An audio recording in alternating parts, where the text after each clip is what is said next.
All good, and that Discord ping in my ear means that it's time for the twitch.tv/Guzman Gaming 1 conclusion to happen that we've been waiting for all year. Welcome everybody to Guzman Presents Battle City 2020 PS4 Netplay Tournament. We are here ready to go. What's up? What's good? What's cracking? My name is Krakenakins, and joining me today we have Red E30. You know him, you love him. How are you doing today? I'm doing great. I'm feeling amazing. I just want to say right off the bat, thank you, Guzman, for giving Atkins and I the opportunity to commentate this for you. I hope you all are having a good night, because I know we are over here. Absolutely. Been having a good one so far. I've been to have a better one. Hey, I don't know if any of you guys have seen this bracket. Nothing but killers all over the place. You know, it's been a crazy year for BBTAG all around this pandemic and stuff, but we're not going to, focus on the Soggers moments, only the Poggers moments. And there's a lot of pogging out entrants in here. We got Anime Evo champions, Arc Revo champions, of course, BBTAG and Chill, PC Tag and Chill champions, ESL champions, WNF champions. A lot of matches we haven't seen before, but the caliber of play is really at like a super high as far as the year is concerned. You know, there's no region lock on these tournaments, so there's just like a lot of matchups that we may not have ever seen, but just between like two like very high level players, it's gonna be definitely a good one to watch tonight. And not short on quantity or quality. I mean, 35 entrants, this is definitely probably one of the biggest tournaments that we've seen here, but like I said, definitely the great conclusion that this channel deserves. Twitch.tv/Guzman Gaming 1. And I mean, right off the bat with the first match that we have coming up, right? Chopsuey versus Orrax. Two players that I know that me and you are both familiar with. You know, Chopsuey has been a part of a lot of the BBTAG and Chill tournaments here and there, and then Orrax, we mostly know for PCWNFs, right? But even, coming out here for Battle City to show some love, and they have readied up. We're ready to get started.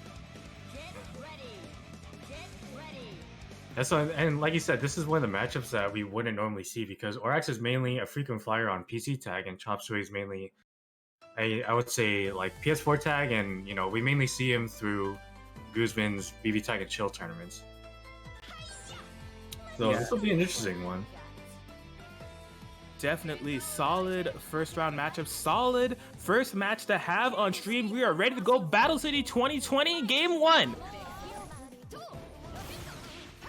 Orrax, of course, rocking the Yang Elizabeth, kind of their signature team. Also has a Yang Ruby on the side. Chopsuey, no slouch versus Chie Izuyoi, starting off strong with this throw. Oh, wow. Getting called anti right there, but the 2B just says, I am not dealing with any of that. DP assist, you love to see it. Carry to this corner, Chie is getting kind of low. Has to be really careful with this Oki, not gonna opt to burst. Okay. Yeah, good time to burst right there. Just keeping Yang in, because this is for those unfamiliar, this is the forefront of Orrax's team. And Elizabeth is just a super good assist bot for her.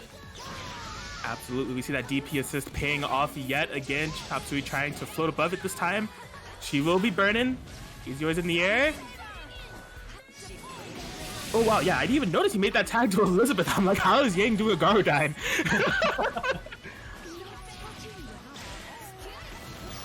Oh no. Wow. He can possibly have missed cross combo input there. A little bit awkward, but blocking this cross combo mix perfectly so far. Oh my god, the double overhead, but unfortunate drop right there. Oh, Garudynes again, no contact. Chopsuey. Poor Elizabeth 2B, that clash on the air button. Yeah, Orrax is sitting pretty comfortable with Elizabeth in the front, just letting Yang heal to probably about full health, getting clipped right there, but it's alright. Oh boy. Yeah. Hits that persona. We are getting close to Rampage time. These two have been really kind of going back and forth. No huge momentum in terms of either side, and Rampage time is just activated. Chopsuey are already on the full 5 bars. For the high, and yeah, that'll nice presence of mind to cash out early, and that's gonna be a dead Yang. Here we go, Elizabeth coming in solo. Question is, when is Orrax gonna activate this resonance? He's currently just caught in a gel of jump C's seemingly. Finds a 2v to get out of there. Just trying to keep distance right now. No reason to go in, but nice counter hit opening by Chopsuey. I think this will be it. 4-6 a meter. Yeah, just super. And game one going over to Chopsuey. Absolutely. You get hit by that Chie, and if it's a Chie that knows what they're doing with 4 bars on deck, you can say goodbye to your life bar, and if it's a 2v1 situation, you can say goodbye to the game, because that's curtains. Yeah. I know Orrax does have other teams in their pocket, but I think they're, as we've seen from their performances in WNF, this is the team that they're most comfortable with. And it's a little rough, especially when Yang goes down first, because that's, like we said, that's the forefront of their team. Right, definitely. And I mean, in terms of the 2v1 game, you know, Yang is probably the one that you want to use, just given the amount of sheer damage that she could just like throw out there off of any hit that she gets, especially with the resonance calls. But yeah, these two definitely spent a lot of the time in the last game filling each other out. It was Chopsuey that was able to get significant advantage, but it took, you know, almost 100 seconds to do so. Right now, getting this big burst bait confirmed. Into the corner we go. DP baits as well. Things are going from bad to worse.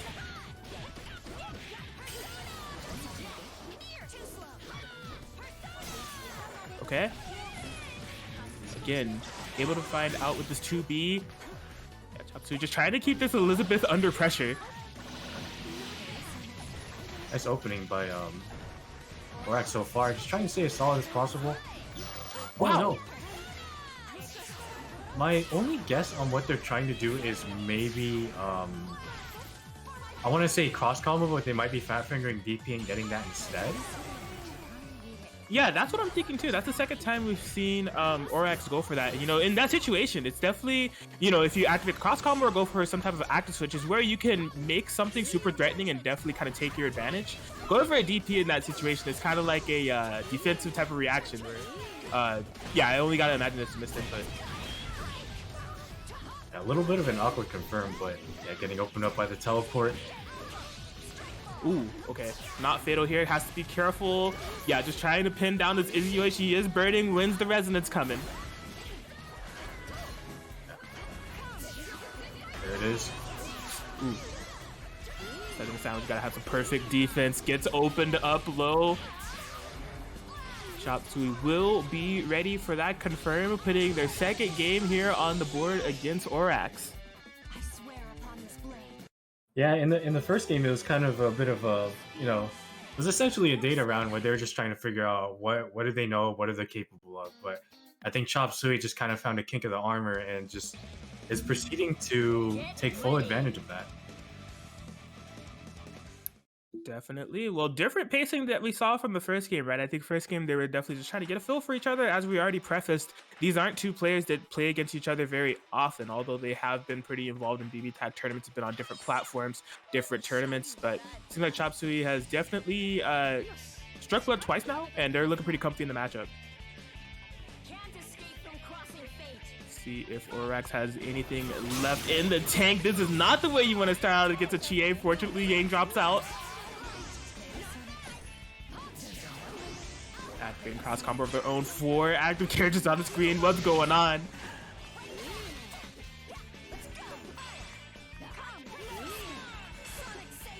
See, Orrax is trying to figure out how to navigate. It's really been good on Chopsuey to recognize the 6P centric gameplay that Orrax has been relying on. And, you know, when they have Izzy on point, just opting to stay in the air, you know, really kind of forcing Orrax to kind of outplay that, because otherwise this team, you know, they kind of have to air her to get her out of that air position. Yeah. And one of the things that Orrax likes going for a lot is 6P DP with Yang in front.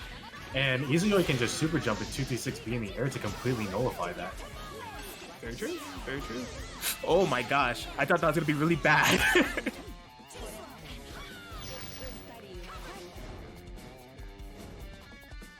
All right. Well, the Elizabeth is in. Oh my gosh.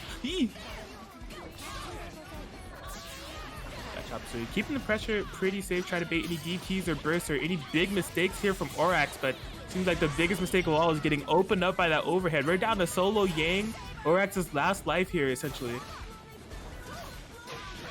try to make something happen. I did see that 5B animation starting up, but nice pedestal line by Chopsuey to open that with a low.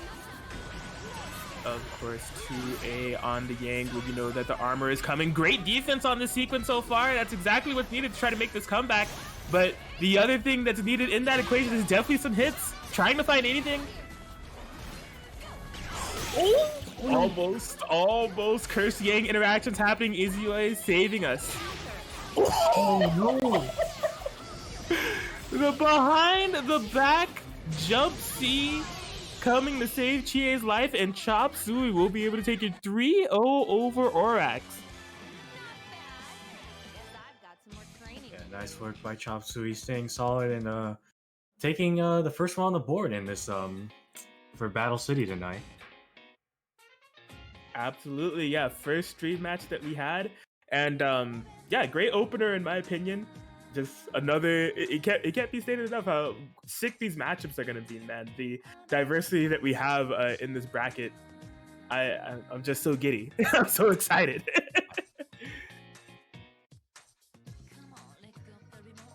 And we definitely thank all of you who are joining us here for Battle City 2020, all 52 of you. If you guys don't know by now, of course, there is a match arena for this tournament.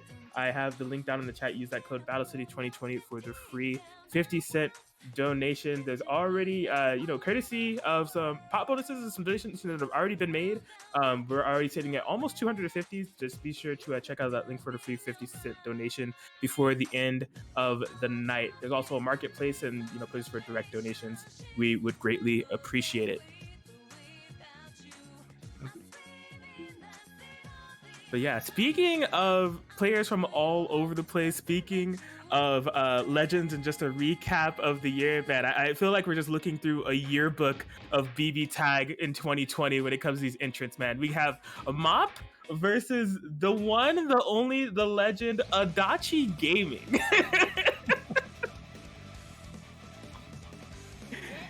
He is really here. I've heard legends of this person. Yeah, this is somebody who I love watching. It's just like there's so much energy within that name. They fully live up to the meme, even if you like try to talk to them in a Discord. It's Adachi Gaming, and he do be gaming. All right, like it's just that simple, straight to the point.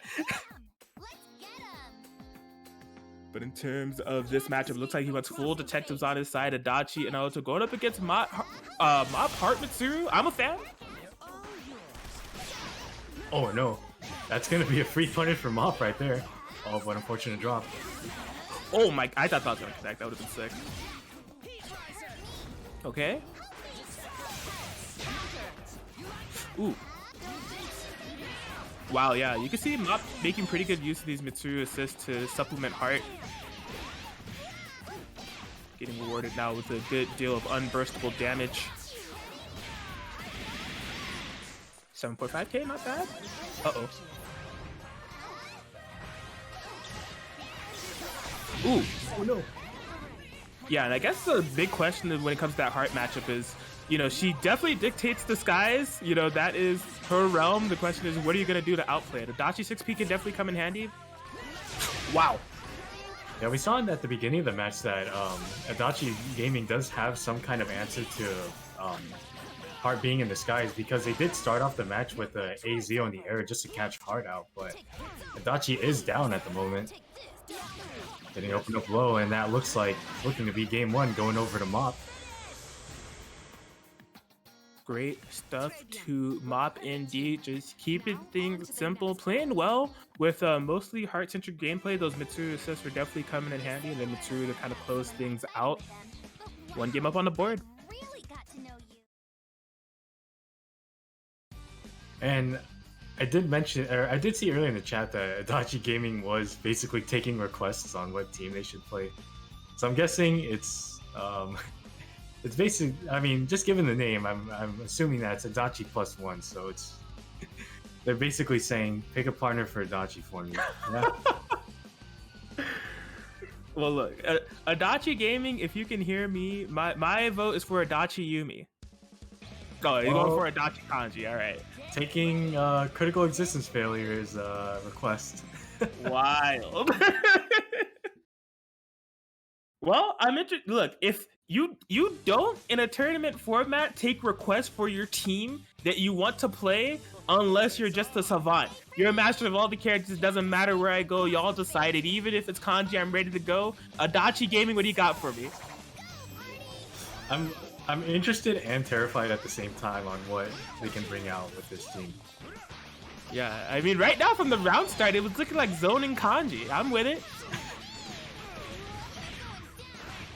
Oh boy. Dash low, wasn't ready for that burst punish. Yeah, you can see Adachi Gaming trying to stay on the offensive. I like the jump, the attempt. It's just that air mobility of Heart. I know, it is so terrifying, but catching out here with the 5B, commentator's curse we hear. Oh boy. Fell victim to the Mitsuru. Stagger pressure, gonna be eating some damage. Won't quite be a kill though.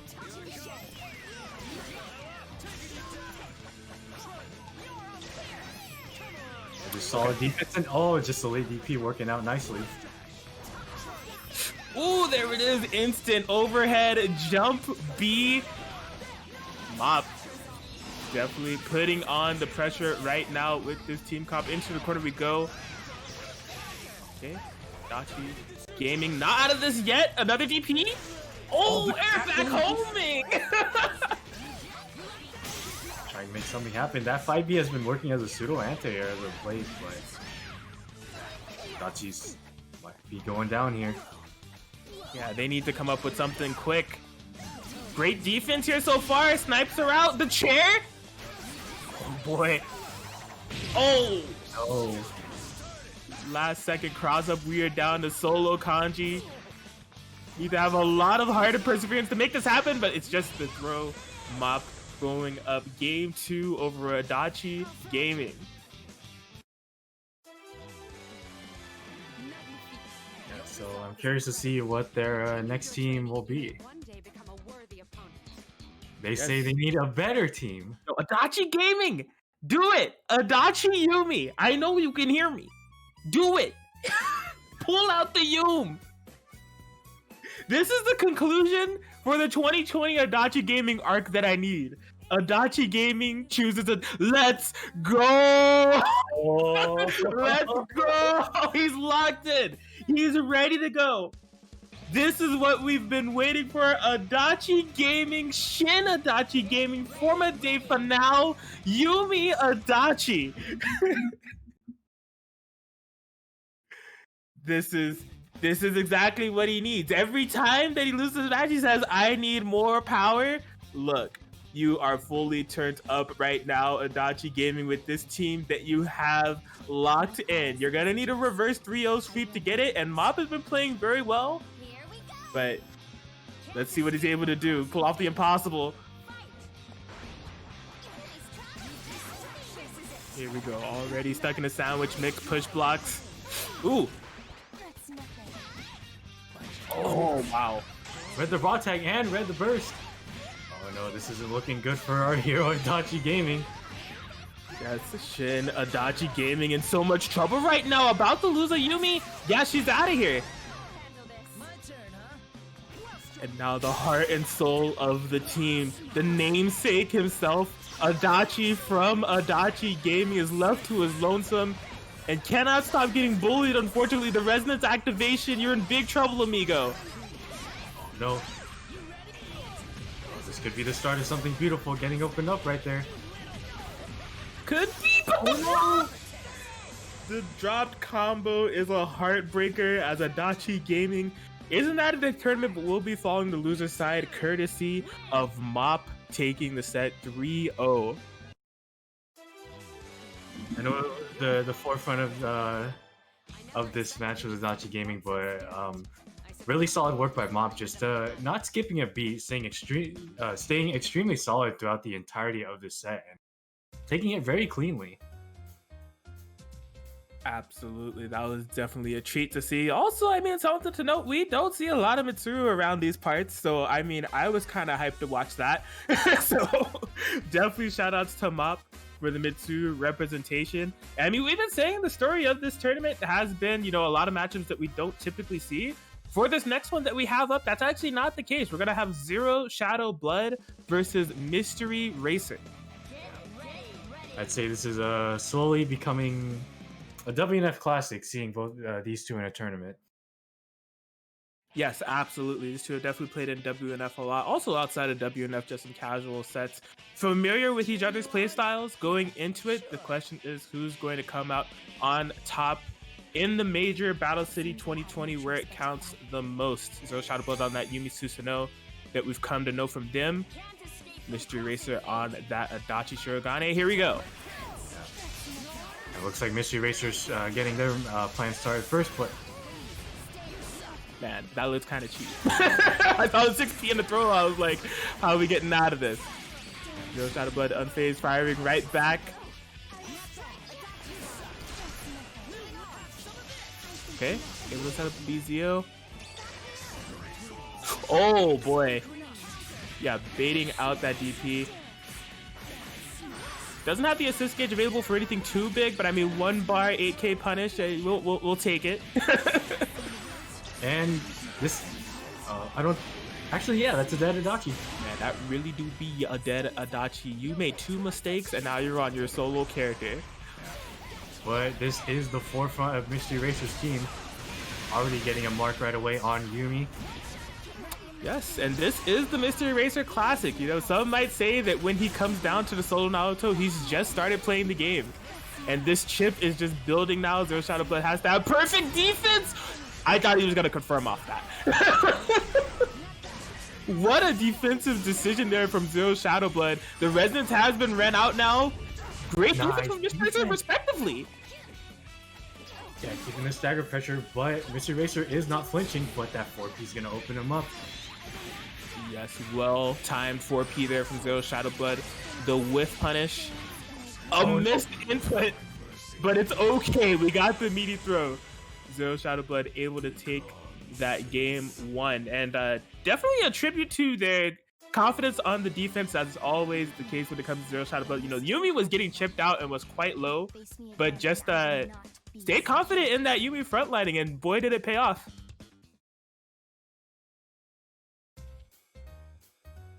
Yeah.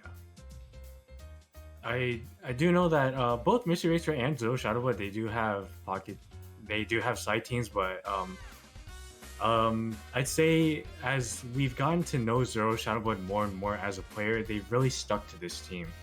But for MysteryRacer, I know that they do have a couple of side teams, namely one of them being Seth Adachi. So I'm wondering if they'll make the decision to switch to that team. Yeah, it'll be interesting to see. For now, it looks like they're definitely hard locked into the Adachi Naruto.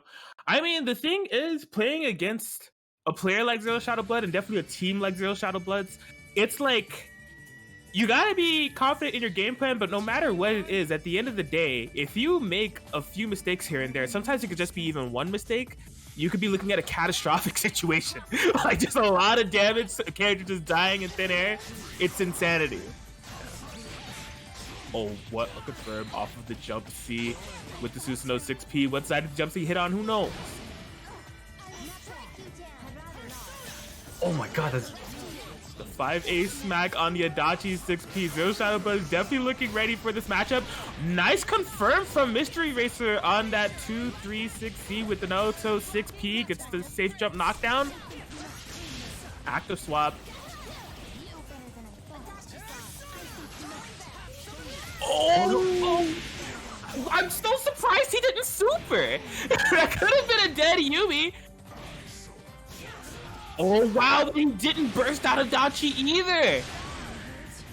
Really interesting decision making here coming from MysteryRacer. They are stuck on the solo Shirogane again. Okay. I really like that smart decision by MysteryRacer to use the DP. That's basically a projectile once it hits to slot Yumi out and basically get Susanoo off of him. Yes. And right now, look at all the chip damage that has been done to Susanoo. I mean, did he let Adachi die on purpose because he knew that this is what he'd be playing with? And now, ZeroShadowBlood. This is going to be a test of patience. they can threaten to literally bring back all of Susanoo's life if they have the perfect defense. MysteryRacer does have the life lead, so eventually ZeroShadowBlood needs to make something happen. It is a standoff. Yeah, I'd say it's a scary situation for ZeroShadowBlood right now because of just the health deficit that's been created at this point. But the bullet starting off and bringing Susanoo back in. Absolutely, very good that ZeroShadowBlood has found this hit, because I would also say this is not a situation where you want Rampage time to happen. Oh my gosh, Yumi is down, tries to do some cheeky stuff. MysteryRacer keeping the pressure up, but ZeroShadowBlood Susanoo's health is regaining health quickly. It's now an even game. Yeah, he was tagged out with all that red health. It is like a lot of it has regained just because of that resonance. They're practically even in health here. Tries to get the TRM. What an amazing throw tech from ZeroShadowBlood. Another amazing throw tech from MysteryRacer. This is close here. Not getting opened up by anything but the falling buttons. The question is, what are we routing into?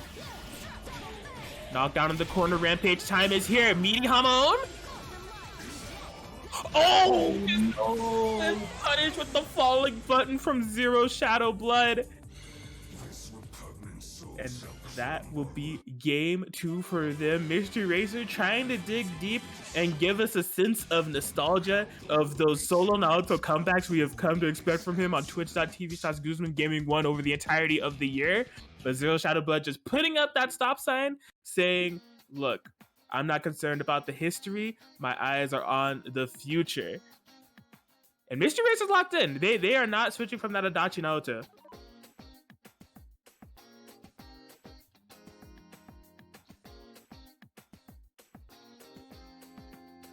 Yeah, definitely a closer game than what we saw in the game 1. It's just that ZeroShadowBlood, man, he's definitely no slouch. Even amidst all that chaos, you know, both of his characters almost close to death, able to you know, play smart even when that Yumi went down. Solid defense with the Susanoo came in, regaining all of that life. And we saw a little more on just how terrifying MysteryRacer's Naruto S can be. Almost taking that back right away, and we saw it during the entire time in Resonance. He was able to drain almost the entirety of Susanoo's health bar just in chip alone. But looks like we're getting right into it. Game 3, MysteryRacer is on the ropes, sticking with their main bread and butter. Absolutely, it's gonna be up to them to try to dig deep and break this curse that we've had on stream. It seems like it's been nothing but 3-0 sets so far. Let's see if MysteryRacer can break the spell, or will ZeroShadowBlood continue the tradition? Here we go, game 3. Game point for ZeroShadowBlood, 5A starter. What are you doing, amigo? I'm part of the 6 frame club. Here we go. Oh, and I'll steal the corner. I dare you to burst. Oh boy. Okay. MysteryRacer getting some pressure started here. Able to open up ZeroShadowBlood. Cashing out early, probably recognizing that the cross gauge is about to fill up again. We're getting the setup by me. I am so surprised that he opted for a BZO in that situation. I don't know if it was intentional or missed input. But boy, oh boy, 5 bees on the puppet Adachi and says, I dare you to activate the resonance. God press. And I am a god. ZeroShadowBlood 3-0 over MysteryRacer.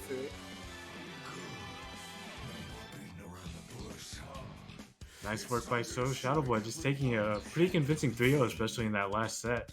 Moving on into the winner's bracket. Definitely well played there from ZeroShadowBlood. All around those, just again, that B0 setup from MysteryRacer was definitely a tricky one to type. Kind of go for when Yumi's on the front. A happy birthday, you know, damage dealer for sure. But great stuff to ZeroShadowBlood, and you know, definitely hope that you guys have been enjoying this tournament so far. Battle City 2020 has been a absolute hoot, and you know, if you want to show some support, we do have a Matcherino on deck, of course. So that link is in the chat. Currently, the prize pool is sitting at $250 thanks to all you people that have donated so far. And we got a code. You know, use that code BattleCity2020. It's going to donate a free 50 cents to the pot. So you just click that nice blue button at the top there, signing through a multitude of ways, and you could donate a free 50 cents. Of course, there's other ways to donate. You can check out the sponsor quest on the side to subscribe and follow some of our sponsors that we have here. You can do a direct donation if you'd like. If you want to do that, we would greatly appreciate it. If you want to receive something for that donation, check out the marketplace. Kaiten Books always keeping us stocked up with the latest and greatest manga to be offered. And of course, we have some merch for sale, Quintessential Quintuplets keychain. So check out that Matcherino, and don't forget to use that code BattleCity2020 for the free 50-cent donation. Yeah. And it looks like we have our next match lineup ready to go, and it looks like it'll be Lotad versus RettCacti. Very cool. Yeah, so Lotad, of course, has been around for some of these BBTAG and Chill matches. RettCacti, I don't know if I've seen them at a BBTAG and Chill yet. If so, it's been very recently, but I am familiar with RettCacti from DonCon's tournaments. This cactus is something else. Currently locked in on the Adachi Yosuke, but I've also seen Igus come out of RettCacti. Very strong player and very excited to see them play. And also Lotad, no stranger to both BBTAG and Chill and DonCon's Big 8.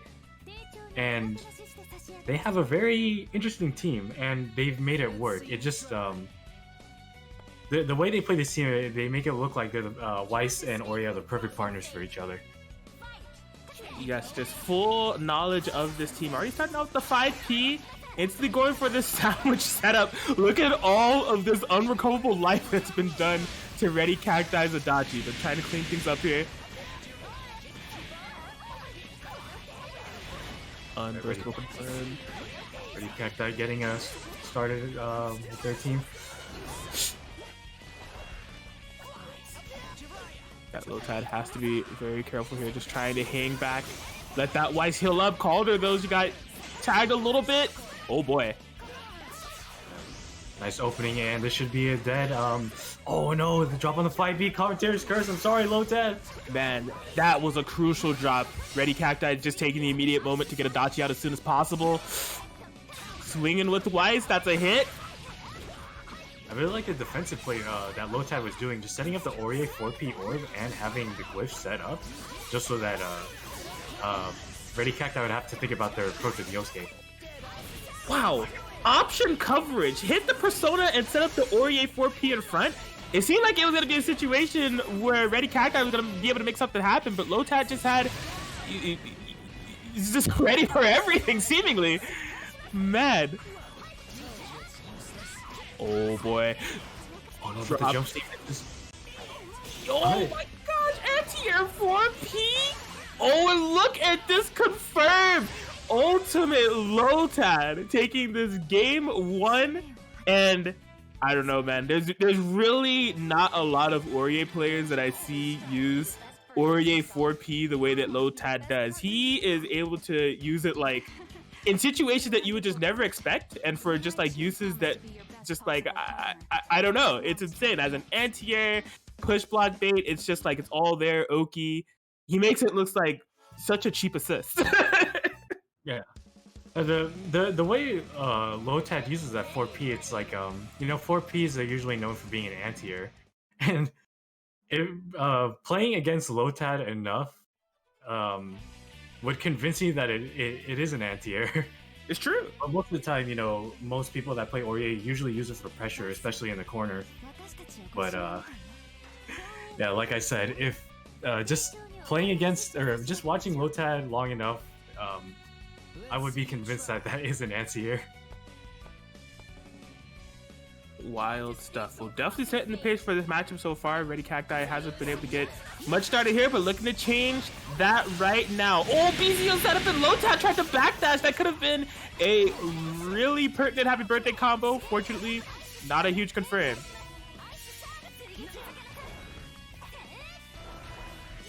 Right, both players kind of fill each other out. Lifted slash though. Ooh. Okay, yeah, good on RettCacti to recognize that situation with the glyph, block that in the air. Not holding any mix. Yeah, you see a team like Yosuke Adachi and know what that team can do. You expect them to have the assist matchup on deck, but Lotad has, you know, double the diamonds that RettCacti has at the moment. Really been dictating the pace of the neutral, but gonna be losing a character off of this confirmed. It'll be up to Lotad's solo. Weiss, RettCacti. Very healthy on both characters. Ooh! Not ready. Try to braid it though, it looks like. Oh, wow! Oh no, that didn't make contact! That's a heartbreaker! I thought it was such a smart reaction, just the invul did not pay off there for Lotad. But for the record, that was the right move, but it's just unfortunately, Weiss 236 Super sucked. I actually recall a moment back in 1.5 where when Yofei Scrub, when he played Weiss, he called out a move from a new, and Weiss Super clashed with new 5B. Oh my gosh. So it's, you know, that was the right read, but unfortunately, Weiss Super is awful. Insanity. Well, I mean, that's case in point right there to lend the validity of the Weiss Super not being the greatest, not able to get through that AZO. And RettCacti breaking the stream curse. We have a 1-1 situation. And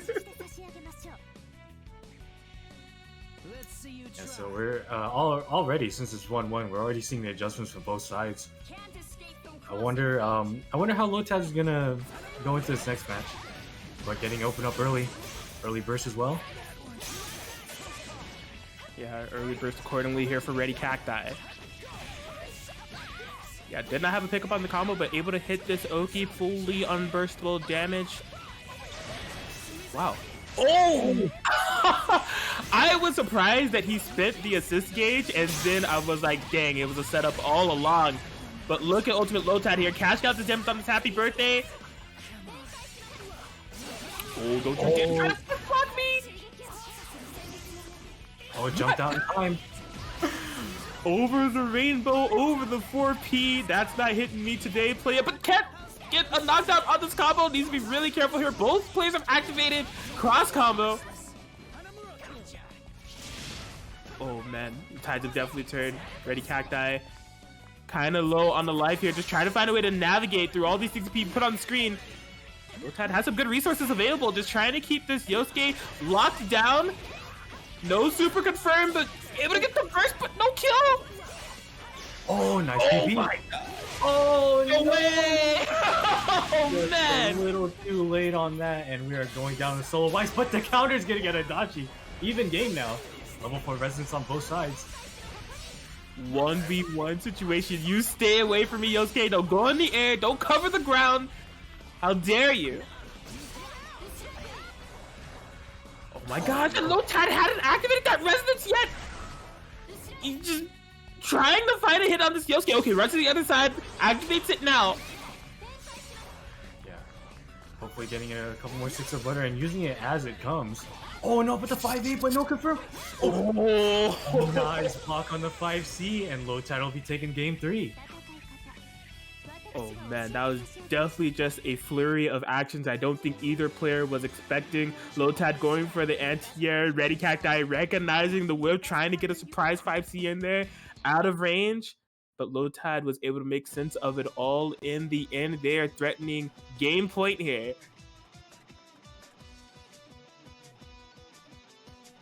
And we do see RettCacti getting some more footing here, just, you know, unfortunately not able to, you know, convert it all into a game. We are seeing a couple of combo drops here from RettCacti, unfortunately. So see if they're able to clean it up, because their winner's bracket life definitely depends on it. Yeah, and, you know, like you said, we are seeing the adjustment from RettCacti. I mean, in the first game, Lotad was just making full use of the 4P, basically using Orye's 4P as kind of like, hey, Yosuke, you're in the air. Do you really want to flip into an orb? And now RettCacti, whenever they see the Orye assist come out, just kind of backing off and just basically swaying in between, waiting for the right opportunity. but Lotad drawing first blood in game 4. And the first but not a full punish.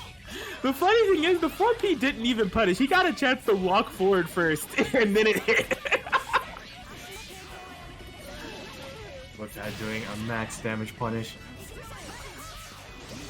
Oh boy, air unblockable setup for real? Okay. His first jump there.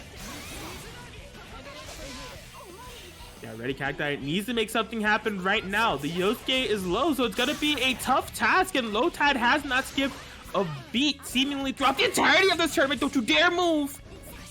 Oh. Wait, it's all up to solo Yosuke. If there's one character that can do it, it's definitely Yosuke, but this is a huge mountain to climb.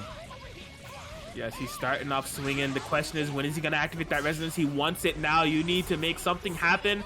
The health regain, zoning Lotad in full effect. I'll set up my Ice Wall, Aurier 4P seals, whatever it takes. Just don't you dare think about touching me. This is such a minefield to navigate right now.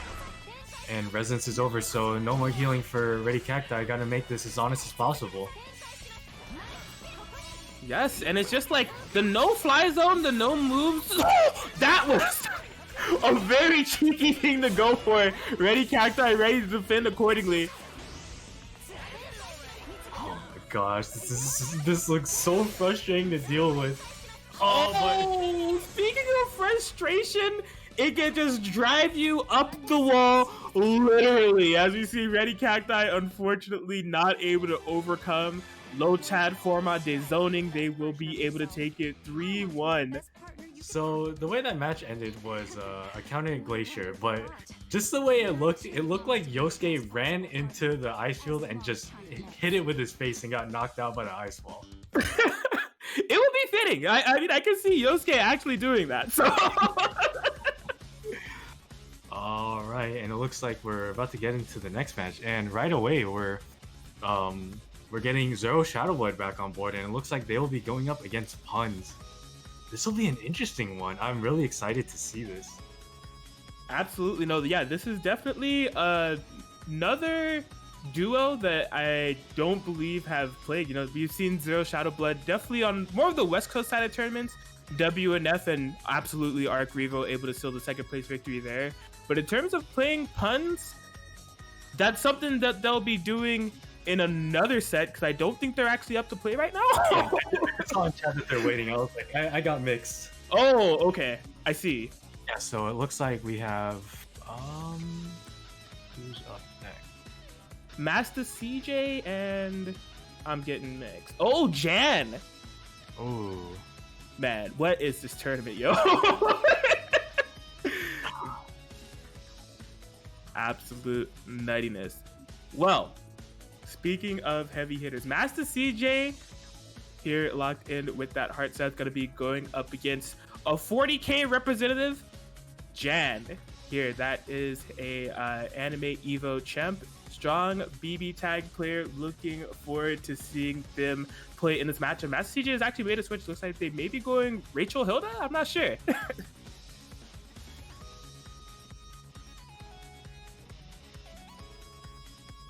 Probably just thinking about it. I guess against Hart and Seth, or like it looks like from what I don't know too much about Masta Cj, but I do remember they do have a really nice Hart Seth. But I'm guessing this looks like to be a more favorable matchup by playing Rachel and Hilda compared to Hart Seth. Yes, absolutely. I mean, if you're able to pull it off in terms of the character matchup, it is definitely something that could give 40k some trouble. But the thing about Jan, you know, and I think this is a trait that is required in order to play a team like 40k, is that his defense and patience is just like at an all-time high with this team. And I think it comes from the Marvel background. You know, Jan did play Marvel back in the day, and it really shines when he plays this team. He's super patient in the neutral. He'll block forever, not really deterred by setting stuff on the screen and keeping them out, and he just picks his spots so well. Yeah. Another thing too is from what I've been told about how Jan plays this team is that Jan is more on the defensive and lets the opponent make the mistake for him. So here we go. Speaking of making the mistakes, it's Jan that has done it initially. We are eating a Rachel happy birthday for it. Fortunately for Jan, this is not the team that's gonna melt your life bar on situations like this, right? It's just a, you know, measly 4.6k. The implications are the okie as we're already getting reset, and it's a burst safe combo, buddy. Don't you even think about it. Nice 6. Oh, bad to worse. No, there's no way. Yo, this is OD. That was nuts. The combo with the George. Oh no, looked like Jan had the right read but not getting rewarded for it, but this is Jan's chance to get things started. Definitely Jan not being allowed to play the game for the first 45 seconds, but he only needs 10 to get things started. Here we go, cross combo in the corner. Slam him down, blue beat combo actually. Oh no, here, and that should be a dead Hilda. Mistakes have been made, and yeah, we're definitely gonna be losing Hilda for that one. No ifs, ands, or buts about it. Yeah. And you know, as I said in the beginning, you know, just Jan lets his opponents make mistakes like that, and just already at the beginning of the match, it looked like it was just set for Masta Cj to take, but we're seeing right now Jan taking it right back. Yeah, I mean, the thing is, Rachel is no slouch when it comes to the solo game. You see the resonance working to her favor quite a bit. I thought that Spark Bolt made contact. Masta Cj getting things started right now. This is definitely an uphill battle to climb. Even though it is Rachel and not that much damage, but Tager is in the back, healing pretty well right now. Nice throw break. Oh boy. And I think that might. I think it's a 2. Woo. It was such like a tug of war on who got the momentum, and Masta Cj tried their best to take it back, but Jan just staying as solid as possible and taking the first game. Yeah, even though Rachel is definitely no slouch when it comes to the solo game, it definitely does come down to that you do need to kill one of those big boys in front of you to make it a 1v1 and swing it more heavily in your favor. And it just seems like once the resonance was worn off, Masta Cj was literally stuck in the corner and just couldn't find a way to really swing things back into their favor, as Jan will take that game 1. Yeah, and as we saw, Jan is just no slouch, and just I feel like that was just a perfect presentation on just taking one opportunity and taking it all the way back.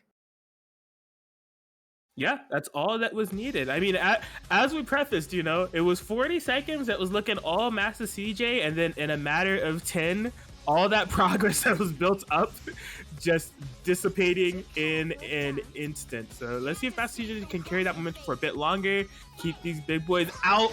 Thought we had a happy birthday at the round start, not quite. Yeah, Masta Cj looks like they're content with playing more defensive this time around, but as I say that, Masta Cj goes on the offensive. Yes, just throwing out all this stuff on the screen, trying to create a minefield for Jan to navigate. Yeah, and you can tell, you literally just using the cross combo to let Hilda allow for Rachel to set up more things, but Masta Cj stuck in that corner, making a mistake accordingly. Oh my gosh, no, you are stuck here. Don't try to exercise any defensive option to get out of here. I got some BBTAG to play now. It's my turn. Jan. Oh, that was an excellent push block and 5v to challenge the Rachel get out of dodge from the Hilda. And just like that, Rachel is down. Another 2v1 scenario. Yeah, as a unit, this Masta Cj's team is very annoying to fight, but just as we're seeing right here, and as a solo characters, they don't do a lot of damage. So comebacks like this, Masta Cj has to make a Christmas miracle happen right now, and maybe the 5C is the beginning of that. Could be the stocking stuff for 5C, followed up with a falling pain. This is, I mean, it's damage. Oh no, but the 5B just gonna go through all that, and Jan taking game 2. And I mean, somebody has to check my math, but literally all the damage that was done from that 5C and that falling pain confirm matched and possibly exceeded by a mere 5 BB from Taker and assist with Walled, just to put a real perspective on the damage differentials when it comes to this team comp.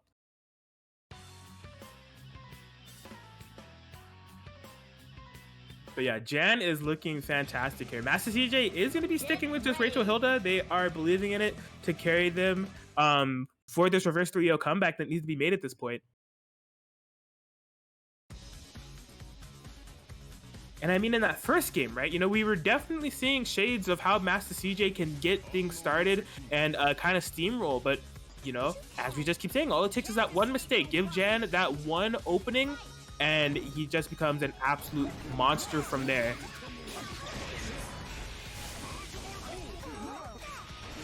All right, trying to get the lock on. Amazing defense from Jan with the perfectly timed DP. We're seeing a lot of what Masta Cj is trying to do in practice, and you know, they are able to get openings like this every now and then, but it's just not being able to take full advantage of it. Yes, right here, getting the Rachel confirmed. George in the back, but gets hit by the burst. Oh, wow. Okay, so taking a more active approach with the cross combo this time. You know, last time we saw the Hilda cross combo, mostly using it to set up Rachel stuff. This time, wanted to go more on the offensive, go in with Rachel, kill one of these characters. Because really, that could be a difference maker in this set if he's able to get either of these characters down. Oh, no. Thankfully for Masta Cj, Jan wasn't able to punish the burst. Man, look how relentless his pressure is and getting opened up right there. Yes, Masta Cj needs to be careful. Okay, tagging in the Hilda. I was gonna say that Rachel is a mistake away from going down, but Jan has just been playing this neutral so perfectly. You know, it seems like Masta Cj is trying to keep, you know, Jan out or like set things up or just get anything started, but Jan just has, you know, through well-placed 2-3-6 A's and patience, this match is going down to the wire. We're approaching Rampage time. I definitely think Masta Cj's team utilizes a bit more than a bit better than big bodies do, but getting opened up, and this might be a dead wall.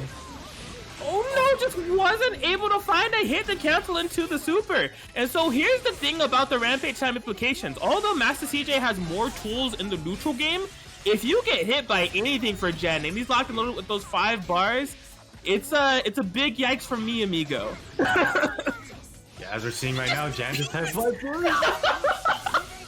Yeah, just using it, you know, no care in the world. I'm getting my meter back passively. This is crazy. Block on the 5C. You're gonna need more than that to open me up. Oh.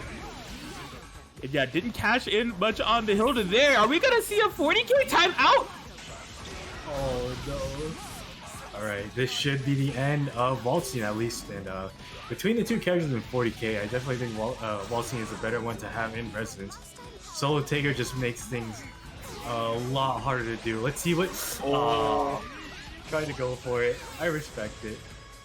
Yes, caught him reaching, and you reach, I teach. Masta Cj able to pull out the long form win there. So much in-game time had passed for that singular game, and I mean, it was well played, but Masta Cj is on the back end here. They need to make this comeback for the reverse 3-0, and you just gotta like keep in mind the stress levels that must be at play for it to take that much and that long to get one game. In your head, you got to be thinking, like, is it going to take this long to get 2 other games? Like, that was already so stressful in itself. Yeah, and as we're, and this is just like a very, this is a pretty early match. Well, actually, no, it's round 3, but, you know, there's still a long way to go from here. So, I don't imagine for either player this will be good on their endurance in the long run. Definitely the stress test of a set, a tick throw here from Jan. Oh my gosh, covered with this. Wow. Covered with the 6P punishing the Hilda. How many right reads can this man make? Look at all this damage Hilda's gonna take right now. This is not looking good for Masta Cj. Yeah, he wants to cash in the Super 2. Not quite a dead Hilda. 13k though. And yeah, Bursting not wanting to lose Hilda, but the 2B of the gods. Oh boy, this is looking rough. Definitely the pacing has changed and everything is coming up Jan so far. Excellent decision making. Oki all the way down to the end almost. I think he thought that he could DP that, but no, this is the opening that Masta Cj wanted. Oh, but the counter poke. But the anti-air 5A working out. Trying to get the hailstorm going. Yes, setting up the pin, but the interruption felt comfy enough with the life lead they had to take a minimal risk, and boy was it a calculated one. Jan able to take it 3-1 over Masta Cj. And man, what a fantastic showing there from Jan. Just really kind of really just kind of capitalizing on a lot of the things we were saying about their play, you know, having that on-point defense, staying patient, and just really putting on a clinic and display of just a clean neutral game and making a lot out of a little with that 40k team. Yeah, it looks like we're getting right into our next match. The one that I thought was happening earlier, having ZeroShadowBlood against Puns. Fantastic. So we'll see the return of ZeroShadowBlood, who we saw on stream earlier against MysteryRacer. Looking clean, looking composed, and looking focused. They got that 3-0 victory over MysteryRacer. Puns has had a pretty good showing so far. I mean, it's definitely apparent if they're this far in the bracket. You know, they got a 3-0 victory over Teku and a 3-1 victory over Griever. And this is a top 8 qualifying match. Yeah, no, yeah, this is just really interesting to see overall because, like we said before, there's a lot of matches that we don't normally get to see, and it's just all coming into fruition, into a conclusion tonight here. Yes, just a perfect, well-placed bow to you know, put on the present that has been the Guzman Gaming 1 tournament history of this year. Battle City 2020. I hope you guys have been enjoying yourselves. We are nowhere near done. So many good sets on deck, and it's been a hell of a time, man. I'm enjoying myself here.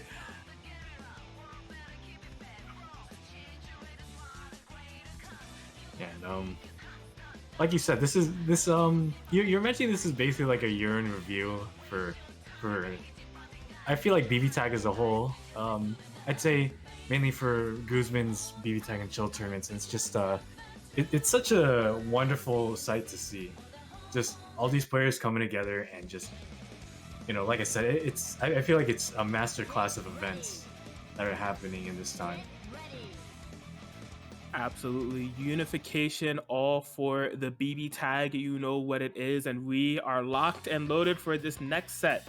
ZeroShadowBlood, of course, on that Susanoo Yumi. Puns, the interesting one who plays BBTAG. You know, he's one of those people where you ask what character he plays, he will respond, I play BBTAG.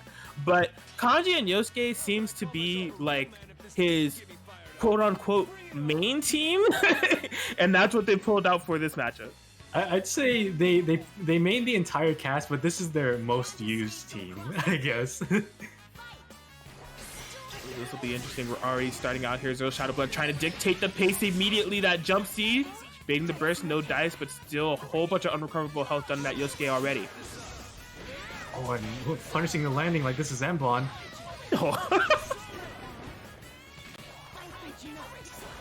Great defense on the Yosuke moonsaults thus far, but gets caught by V-Slash. Stolen corner. Fortunately, not enough for an opening right there. And yeah, just these like little pot shots from Puns is starting to add up a little bit. Yumi already at half health. That was insanity. Using that Kanji 6-piece so perfectly to get the side swap right in line with the chair. Hitbox, baits the DP. Things are going from bad to worse here. And I think that'll be a dead Susanoo. Yeah, and I really feel like Puns has been dictating the pace of the matchup thus far, right? Just flying in the air with Yosuke, these Kanji assists to supplement him. And I mean, it shows ZeroShadowBlood has a dead character, level 2 Resonance. Puns is sitting pretty, very healthy characters, 4 diamonds on deck, and a confirmed post Resonance. Fortunate drop right there, but ZeroShadowBlood trying to get things started right now. Oh my god, that was so much. Drop right there. Okay. Finds this throw, but the Resonance has already been used by ZeroShadowBlood. I mean, even with Yumi, you're gonna have to find a lot of hits to make this happen. Did he do jump C? Yeah. Why? Oh my gosh. I think he did jump C, which allowed him to steal the corner, but Puns just said, okay, you want the corner? Here, let me give you a chair while you're at it too.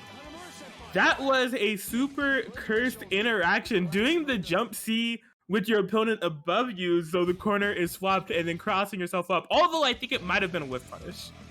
It just looked visually really weird. All right, well, Puns definitely striking blood first, and as we said, doing it in a pretty convincing fashion. Their game plan definitely got started. That Yosuke in the air is proving to be a nuisance, and this is a test on ZeroShadowBlood's familiarity with the Yosuke. They definitely were sent through a like Yosuke gauntlet at the last WNF we had for PS4, having to play against both Scherzel and Rocks. Came up victorious against both when faced against those players. But this is a different type of Yosuke that's in front of them. Gonna have to make these adaptations. Here we go, game 2. Trying to use that giant 4P to try and snipe Yosuke out of the air, but not working out in solid defense by Puns so far. Yes, not cracking. And as soon as I say that, the whiffed DP and bait from ZeroShadowBlood accordingly. Man, as a Susanoo Yumi player, that is a Christmas miracle. The 5C on the Oki. Oh, God, press. And we're starting to see what ZeroShadowBlood is capable of in this set already. I was about to say full health, but Puns showing their proficiency with Kanji right away. Yes. Oh, almost got whiff punish with the 4P there. Fortunately, able to activate the Resonance to notify some of it, but yeah, just gets hit instantly post Resonance. Need to be careful here. There's that side swap we're looking for. We're not whiffing it this time. It's full cash money. Game on the board for ZeroShadowBlood. And that was just such a, right now it's 1-1. It's such a tug of war on who's really making the adjustments here. You know, I think especially in that opening match, game 1, ZeroShadowBlood was just trying to feel out and see what Puns is capable of, and ZeroShadowBlood just immediately, I don't think they finished the download, but they did get some data. You know, I got a couple songs on here, but not the entire album. And they're, I'm wondering what kind of adjustments either player will make now.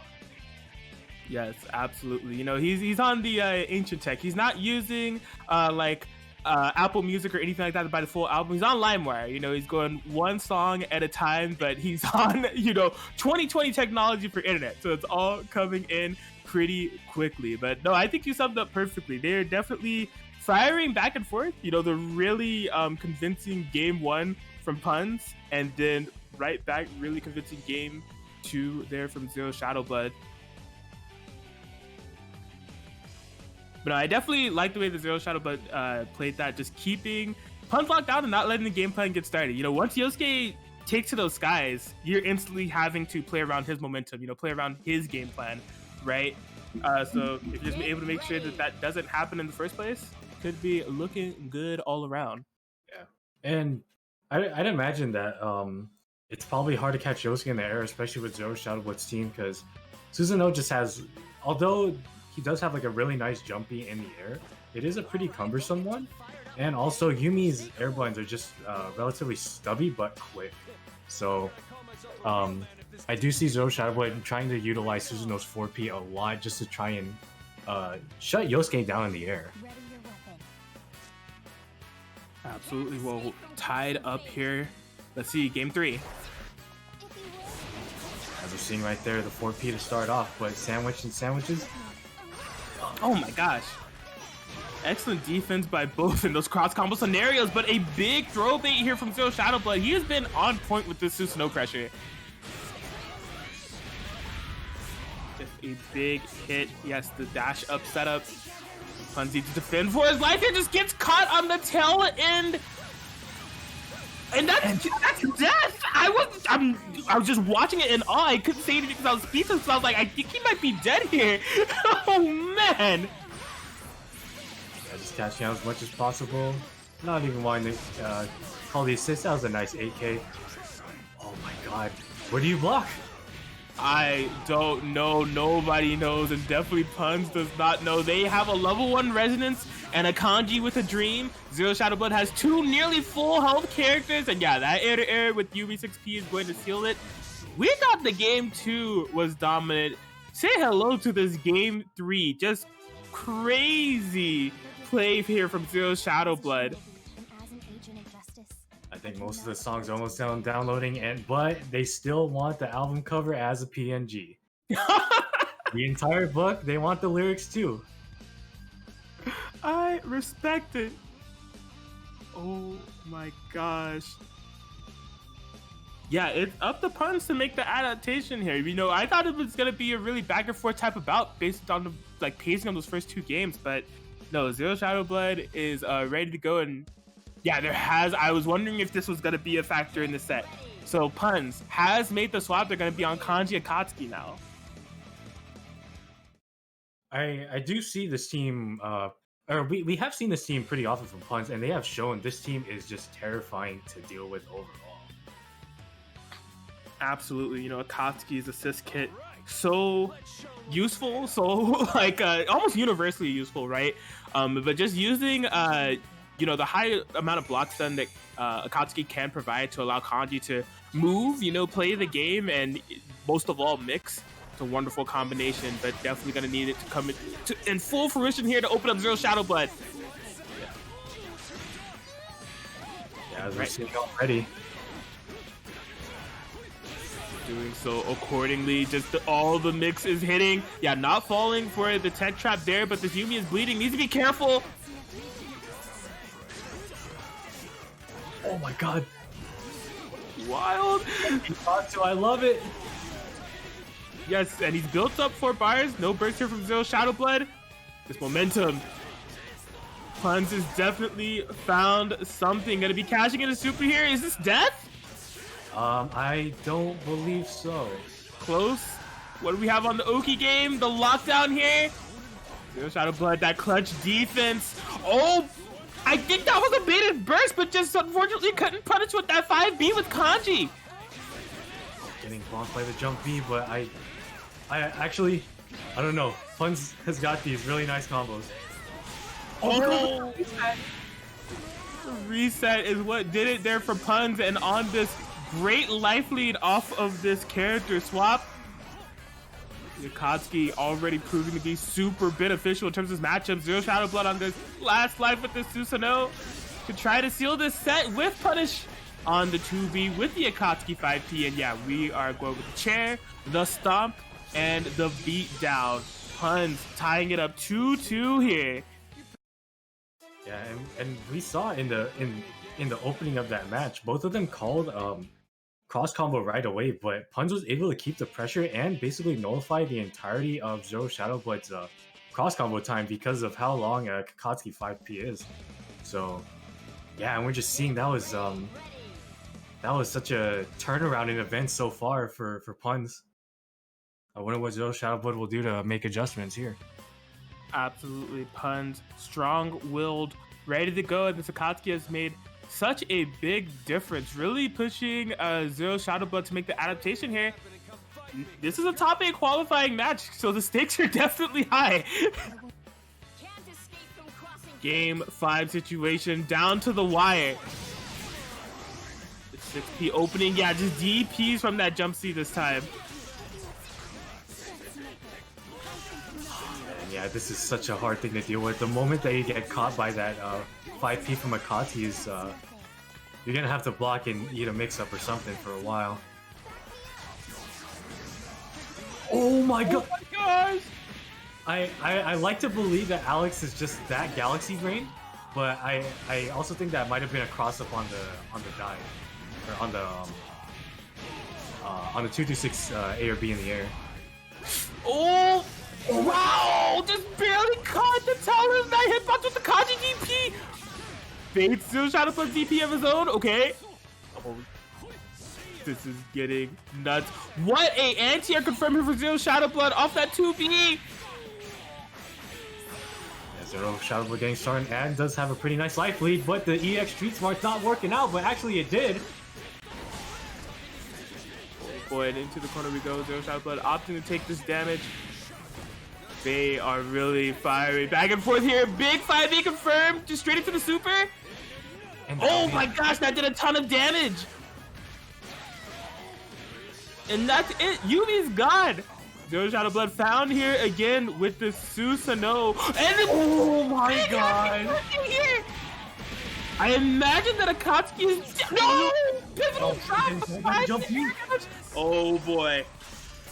Oh lord. Oh my god, go for it. And what are we gonna see here from Puns? So much damage! Oh no my god! That's the exact route they need to. What?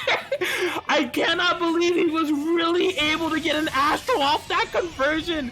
That was absolutely insane. And Puns takes it 3-2 over ZeroShadowBlood. Oh my god!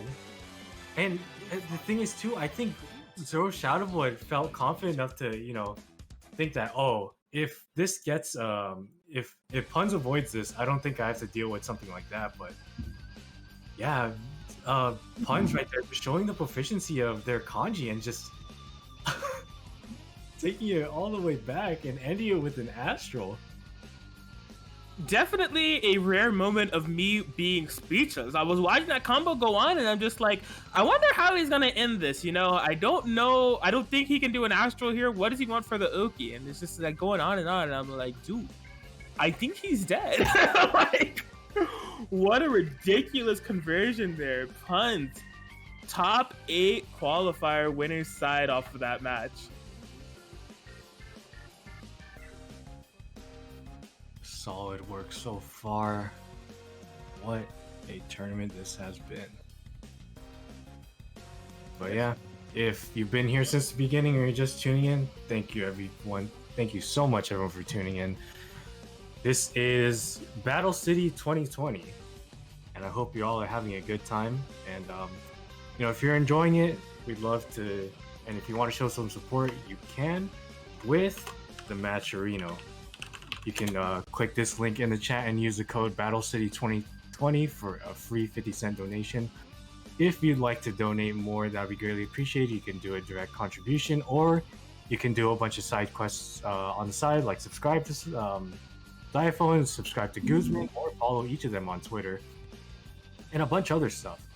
But if you want to make a direct contribution, but you want a little something for it, there is a marketplace. We do have some charms for quintessential quintuplets, but we also have manga from our sponsor Kaiten Books, who has made his way to Annoying, Shed That Skin Ryugi Saki-san, Lone Life in Another World, My Dad's Queen of All VTubers. There's a ton of things, but we're getting right into our next match.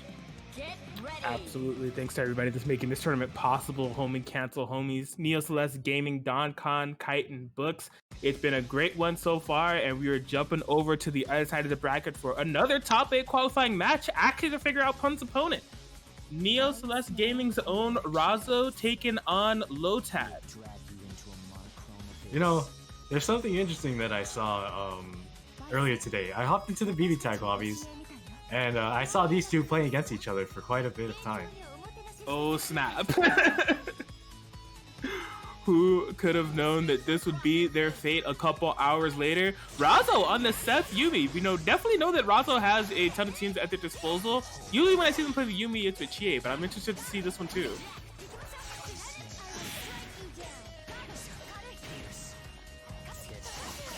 Right, both of them kind of filling each other out. Ooh. Force sandwich. Yeah, gonna be activating the cross combo here. Push blocks the Yumi 5P, doesn't want to deal with it. Nice anti-air and swatting out the orb at the same time. Real nice. Killing 2 birds with 1 stone. Razzo has to be careful here off of this pressure. Great defense thus far. Tries the 5A counter poke, just not quite close enough. I think he was expecting an active swip there. Getting open up low right there. This is Razzo's turn to get things started. Yes, 2C confirmed. Razzo trying to even things up here as much as they can. That Yuumi is definitely bleeding. Getting some great pressure here on Aurier. Finds the throw. Oh, but the unique Weiss burst working out so well, but getting the happy birthday and Aurier is down. Yes, what an insane turnaround here for Razzo. Happy birthday. Unfortunate, but Lotad staying tuned in, ready to go. What? Oh my god. Schmovin. Oh boy, but just couldn't convert off of it. And Razzo, yeah, definitely going to be putting Lotad the rest for that one. Don't let him make another decision that was too scary. But what an excellent response there from Razzo as they take the game 1.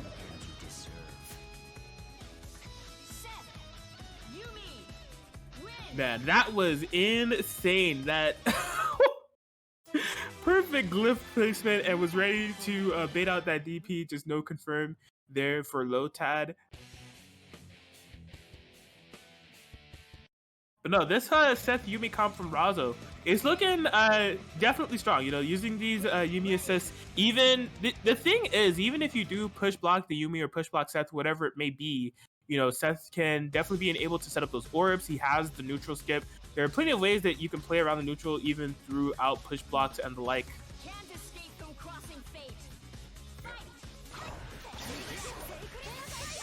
Well, even in the first game, we've already seen like what they're like they're already comfortable with each other. And look at that, yeah, just reading whether that's a reaction or a read on that TK, it worked out nicely for Razzo, but getting opened up. And you know Lotad's got those land cancels on point. Very good stuff, and this Weiss pressure is just seemingly never ending. Ooh. Okay, got Seth coming through, able to poke him out. No dice on that DP. Yeah. Razzo forced to do the burst to save Yumi's life. The question is he sacrificing Seth in the process? Pressure is building up. Big 5B. Yuumi able to get out of there right in time. Yeah, Lotad taking minimal damage here so far, but things can be heating up very quickly here for Razzo.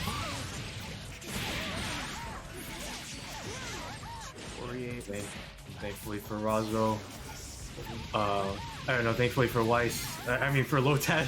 Oh, yeah, it did fall out. Oh, but getting opened up again and burst. I think that will be a dead Aurier. Oh my gosh. Yeah, based off of, I wasn't sure, but then based off of like the last couple of hits before the super, I was like, oh yeah, that's curtains. 12K, thank you very much. Oh boy, yeah, trying to use that parry to get out of dodge.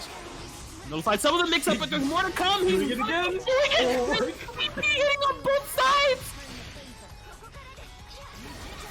1v1 situation here.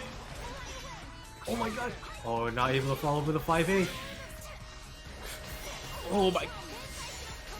Lotad just needs to be careful around all of these snowbirds. Razzo getting so much life back, but finds a straight hit. This won't be it, but it'll be very close. Oh, but getting the throw. And Lotad taking it right back in such a heart-pounding game. Yes, the solo Weiss, amazing defensive decision-making there from Lotad, just perfectly placing those Weiss counters to nullify the scary parts of the pressure. And then when the time was right and Razzo had to commit, that double side hitting DP that hit both characters and killed Seth, forcing the 1v1 scenario, and then just not stopping the solid play from there.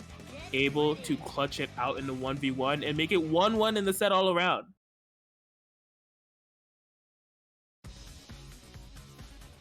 But yes, just insane play coming from these two. And yeah, given the context they were playing earlier, you can tell there's a lot of decision making being made in this set that lends to that context.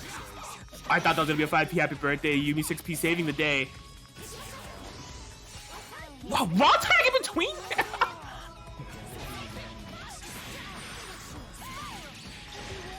Okay. Yeah, this air raid confirmed here. For Razzo, we've seen this confirmed before and how much damage it can do, but did you know that there's a mix-up attached? The throw. We're losing Aurier very early on here. Oh no. A nice business of mine to know that that 5P would connect and just going in for almost a max damage combo right there.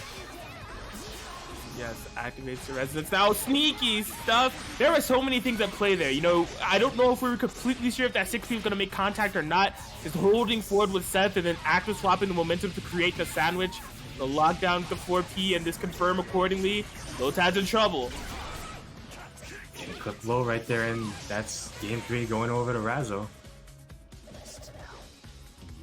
Yes, Razzo looking super comfortable out here. That was definitely a more solid game. You know, the same situation that we saw from the last game with the 2v1 against Lotad's Weiss. It's just that Razzo had much more of a life lead this time around, making a way more difficult situation for Lotad. And that was just a product of the solid game that they had all around. This Seth Yumi comp is looking really, really tough to deal with.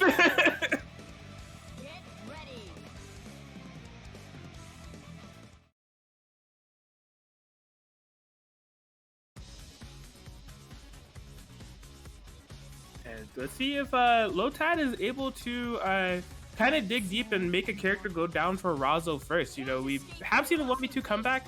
Just as far as like playing this team together.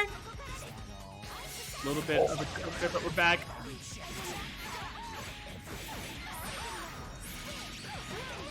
Oh boy, this Oki. That's all deep and nice with the 5B to contest that. Excellent stuff there, evening up the life totals. Oh boy. Welcome to damage. Weiss is not staying in there though. Well, that was all a setup. Oh, the layers on that pressure right there, but Lotad able to defend perfectly until that very last moment. Lotad finding a way to burst though. Oh boy. And just man, RazzoSharp looking so sharp throughout the entirety of this set, and they'll be able to take it 3-1 over Lotad to qualify for that top 8 spot. Solid work by Razzo, and we have figured out oh no, that we have figured out Pun's opponent for top 8.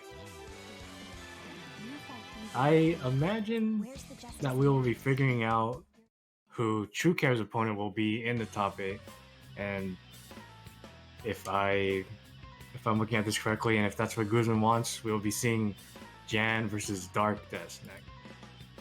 Oh man, if that really is what's happening next, what a set that would be. Yep, but no, it'll be on stream. Nice. That's definitely going to be a good one. But yeah, as you said, True Care on the other side of that top 8 bracket with a pretty strong showing altogether. You know, they got the 3-0 win over E2 Deku, 3-1 over Catering, and 3-2 over Chopsuey. So they are locked in and ready to go. But I say either way, when it comes to the opponent that they draw here, they do not have an easy opponent ahead of them. Jan, who we saw on stream earlier with that match against Masta Cj that went for a long haul, but his test of endurance and resiliency shone through to bring him up to this point. And Darkdes, you know, we haven't seen him on stream yet, but definitely no stranger to these tournaments and no stranger to the BBTAG scene as a whole. Strong Yukiko player, this strong player as a whole, with a whole bunch of characters that they kind of dip into. I mean, Noelle, Platinum, Hilda, Yuzu. I've seen a lot come from Des, but they got a 3-0 win over Riazzo and a 3-1 win over Malaclactac to make it this far. Yeah, and we're seeing right now Darkdes is just shuffling through all these teams. I think you might be just choosing random select.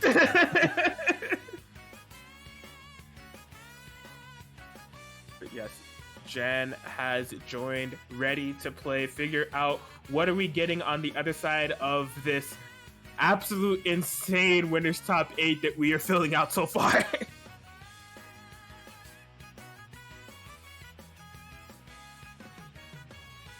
Alright, well, I mean, no question for Jan. You know, he's locked into the 40k. I have seen him play some side characters here and there in some casual sets. I don't know if I've actually seen it in a tournament.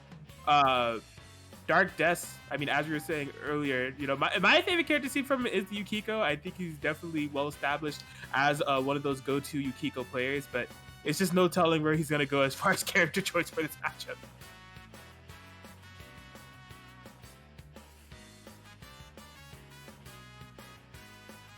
But yes, hope you guys are all enjoying Battle City 2020. I'm checking out this bracket. We talked about how terrifying the winner side is. The loser side is just as nutty. But Darkdes is locked in. Hilda Liz is the comp that we're going for.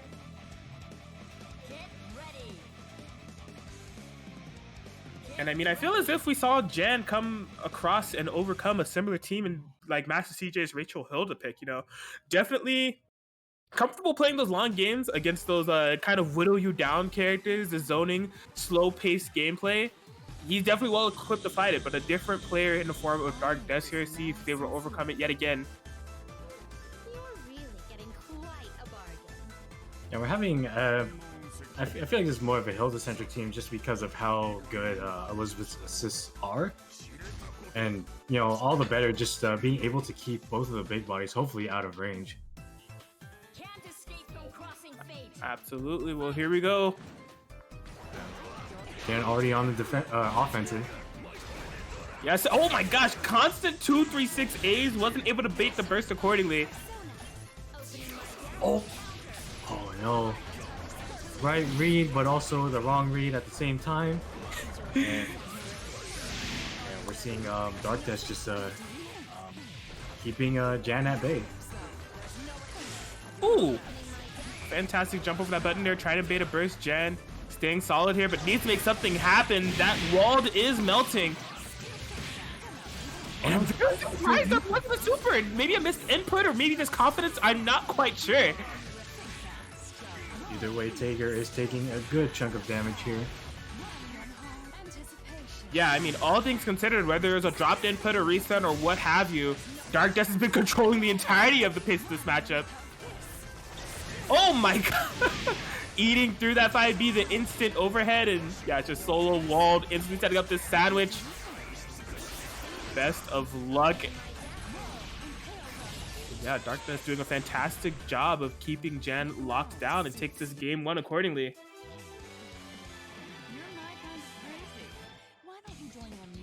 Yeah, nice work by Darkdes, just taking game one very convincingly so far. Not letting Jan get any opportunity to get started.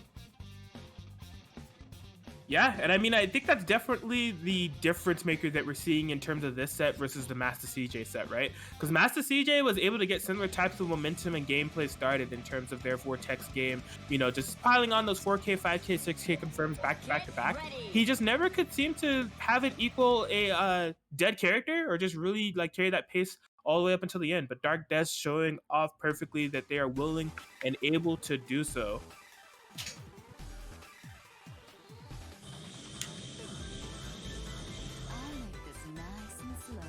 But you know, but it's been said enough and it can't be stated enough. Jan's adaptation is definitely something of note, and the defense accordingly, they just are gonna need to be able to overcome this very strong looking Darkdes, if I say so myself.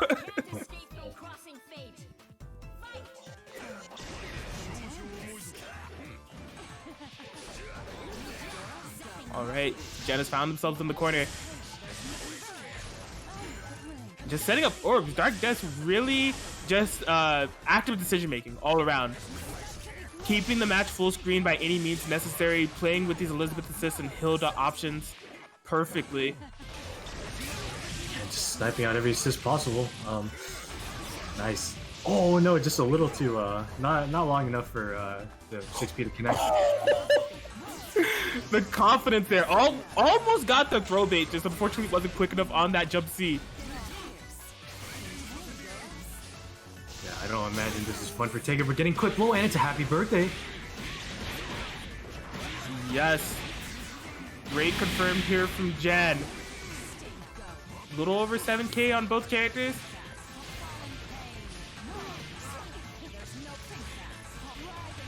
All right, yeah, just forcing Jan into this corner. Great setup here from Darkdes.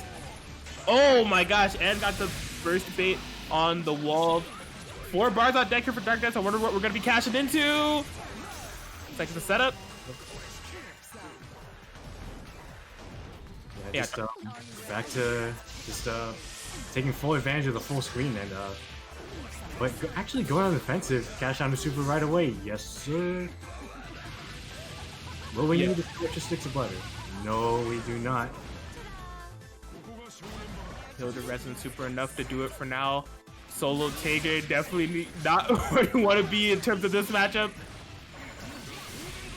Okay, there's a big spark bolt though. Yeah, trying to see. Oh, what the hell was that? I guess she's airborne during the activation of that DP, so she couldn't get thrown.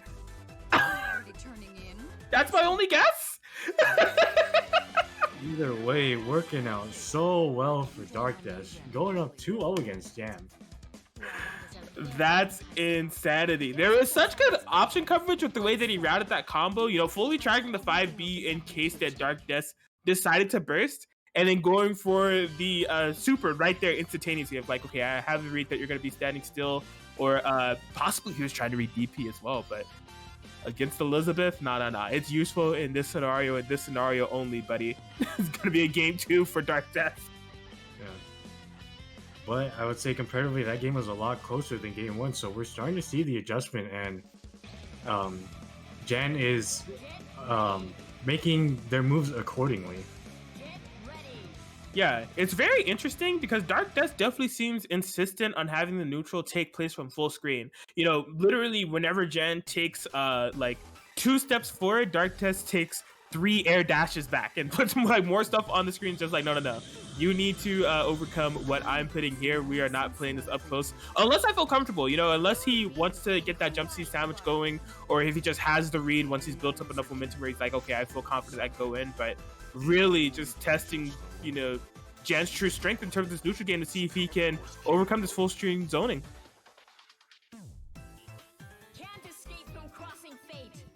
Here we go, game point here for Des. Top 8 qualifying match, but Jan firing away immediately. Oh, yeah. Oh, no. That didn't hit Elizabeth, interestingly enough. Wild. Yeah. We are seemingly learning so much about the Elizabeth Tager matchup right before our very eyes. Oh, getting quick low.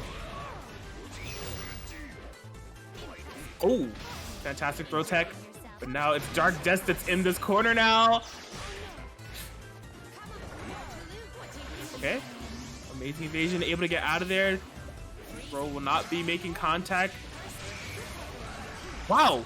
Great conversion in order to allow Elizabeth to regain some of that life there. Kept it all pretty much unburstable for the most part too. Good DP from Jan right there. Oh boy, the spark bolt not able to confirm to a kill quite yet. Darkdes opting not to burst, gonna be letting the Hilda go down. Yeah. Oh no, it's just a little too slow on that 5A to connect. Man, Elizabeth DP putting in so much work in terms of this matchup, on activation and on whiff. Ooh, what a throw call out. Oh yeah, I suspect this should be at least pretty close to a dead Tager. Yeah, close to a dead Tager, but close to full life for Elizabeth accordingly. Darkdes making pretty good use of that resonance. The question is, how is he going to be able to kill a character if he needs to? You know, he has the life lead now. Jan's still trying to make something happen, but just a tail end of that 5A. But that's the opening that Jan needs. Yes, and I think Jan will be able. Oh no, not yet. But empty jump low. And that will do it off that confirm. Unfortunately, Elizabeth 5A is not the Yumi 5B. Although they may look similar, completely different moves. And yeah, Jen definitely adapting accordingly and getting that match going. It was Darkdes that had the life lead, and you could tell that they wanted to kind of employ that same type of game plan that's working so well with the full screen zoning. But when it's a 2v1 versus a 2v2, it definitely allowed for Jen to open up those opportunities and capitalize accordingly.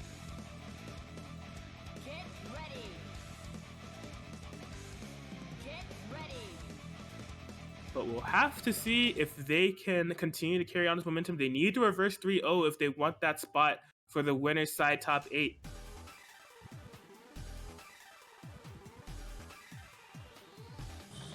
And Darkdes has some other swaps that we could see in terms of characters. I think based off of this choice, you know, they're going to be locked in for the Hilda Elizabeth as the like over the entirety of this match, but just something to keep in mind there. I'd imagine they're feeling very confident with this team, and you know they were able to take 2 games off of Jan with it. So, like you said, they're trying to just pick, or Jan's trying to get the momentum in their favor, and Darkdes is just trying to do whatever they can to hold on to that momentum. Oh wow! Yeah, just keeping the ball. Defense. Yeah, well-timed push block. Oh my god, that 2B swatted the Persona and was an anti-air for against Hilda. Oh boy. Okay. Wow, very nice DP. Jan's just calling these really weird sound situations, and the 2B working out nicely. Ooh. Oh, yeah, not in range for the wedge. Darkdes has opted for that push block, playing the long game. This is where Darkdes has been most comfortable and definitely where he's gotten the most mileage, where he's able to keep the full screen pressure going, but Jan attacking forward, this is where things get dangerous. Yeah, cashing out right away, and that's a Resonant Super 2. Nice 8.5 and 7.7 on Darkdes' characters. Yeah, you know, it was looking like it was full Darkdes momentum, but look at how things have completely changed here. Jan gets the one opportunity, had the life lead, and now we're seeing way more openings here for Jan. Darkdes in trouble. Oh no, will that work? Oh, yeah, just Does that have info? well, I'd imagine so. I see. Oh yeah, baited that out. Okay, yeah, just instantly supering on this burst. Darkdes playing with so much fire here. His characters are so low. Oh my god, yo! There we go. Tagging on the 5C at the end there.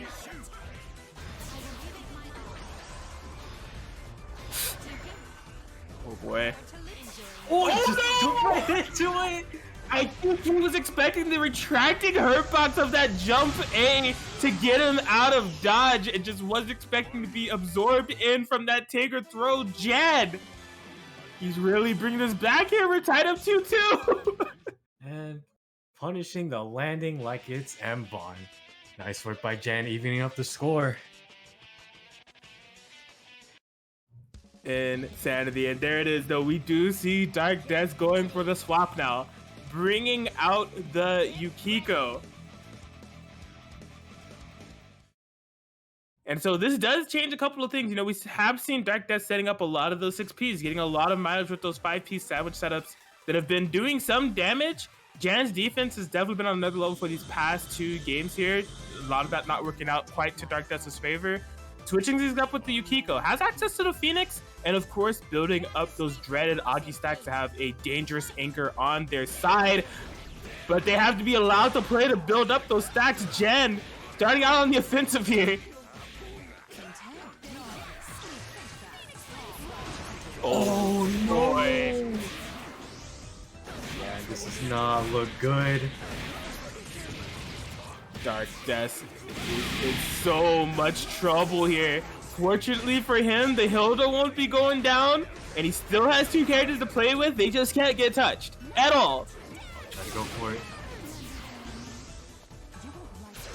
This could be the start of it for Darkdes, but oh no, but the burst comes in. DP gets blocked. And a Yukiko at 1 pixel left. Yes, forced to activate this resonance. She hasn't been able to build mini stacks throughout this match. B. Insanity and amazing adaptation there from Jan all around, taking it 3-2 over Darkdes with the reverse sweep, no less. Yeah, what a turnaround for Jan, just making all the right decisions just to get them into top 8. And we'll be facing True Care in that top 8. Very nice, very solid stuff to all of those winner side top 8 participants that have been floated out there. Razzo and Punz, True Care, and Jan. We need to figure out this insane losers bracket that we have ahead of us. It looks like Darkdes is not off of the hot seat yet. They are back on stream to play against RettCacti. Yeah, we did see them earlier today, and they did have a solid showing, but who did they get sent to losers by? Oh, Lotad. Correct, yeah. That was the first set we had on stream that wasn't a 3-0.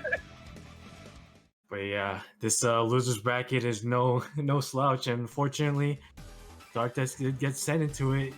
It's basically, given the caliber of the players that we're seeing so far, you are getting thrown into shark-infested waters with a piece of chum tied to you.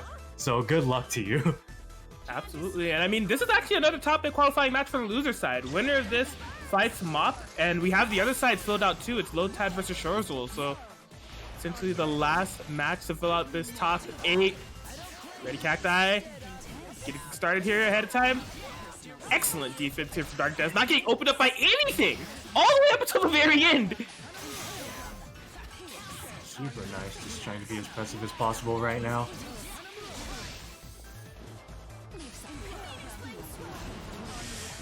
Oh my gosh, yeah. Okay, able to find the slow. Woo! Okay, wasn't able to quite confirm off of that Phoenix, but the thing about the Phoenix stack is like, even if it's a whiff, that's still playing into your long game for that solo Yukiko later. Sniping Yosuke out of the air. What a yo, no way! It was crazy. That was insane confirm. Trying to go for the command grab, but oh no, is that a dodgy get too? Oh my goodness. Darkdes not happy about being sent to lose and saying, I'm here to make a statement. I'm going all in. Definitely a statement made accordingly. We had that insane Yukiko Hilda conversion from seemingly full screen and then just able to max capitalize off of that jump C, right? Killing that Adachi as the puppet character, looking like Skullgirls out here. I love to see it.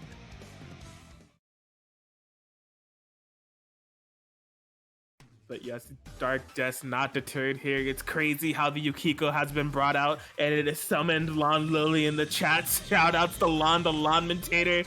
Yukiko senses going off. Here we go, game 2. Starting up with the round start 5A not working out. Oh my god! Persona got broken and a burst right back.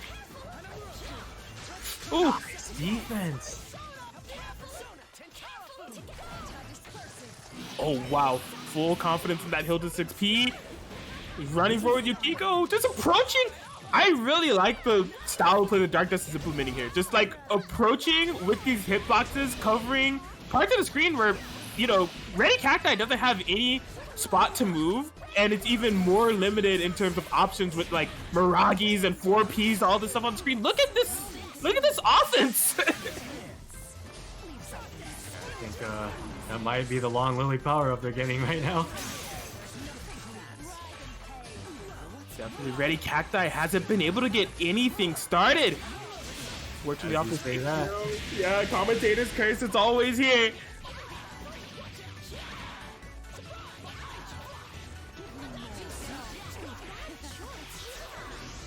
Oh my god, getting sniped out of the air.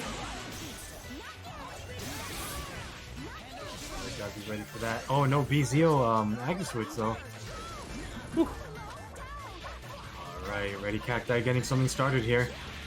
Taking down the Yukiko, only at 3 stacks right now, but won't be able to kill. Just trying to get as much damage as possible. Sandwich. Oh my god. No. Yeah, perfect active swap mix up, ready for the burst as well, punishing this Hilda accordingly. Not quite a kill. Able to get a free BZO setup. Rampage time's activated. This is good for both sides, really. Wow, jump seeing out of the sandwich. Interesting decision making. This Hilda is so low. Needs to be careful. I really like the use that RettCacti is doing with the 236C, just sniping out the Yukiko shift when it came out. But I don't think that'll kill, but it'll get very close. Yeah, it's gonna amount of damage. Unfortunately, not all the damage. Oh no, just right into her loving arms. Insanity to try to DP that, and it was just perfectly spaced at the right distance to whiff. Unfortunate for RettCacti. Fantastic here for Darkdes as they take game 2. Oh my god. Perfect spacing there. It was not the worst minded decision there from RettCacti to recognize what was going on in that Oki, just a slight miscalculation on the spacing. And Darkdes knocking on that top 8 door now.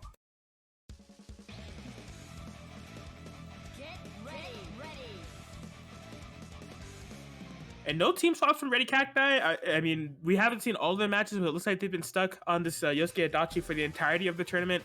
It's gotten them pretty far. You know, they can qualify them for the top 8 too. It's just for the challenge that lies ahead of them. Now having to reverse 3-0 this Darkdes play is going to be quite the challenge ahead of them. Game 3.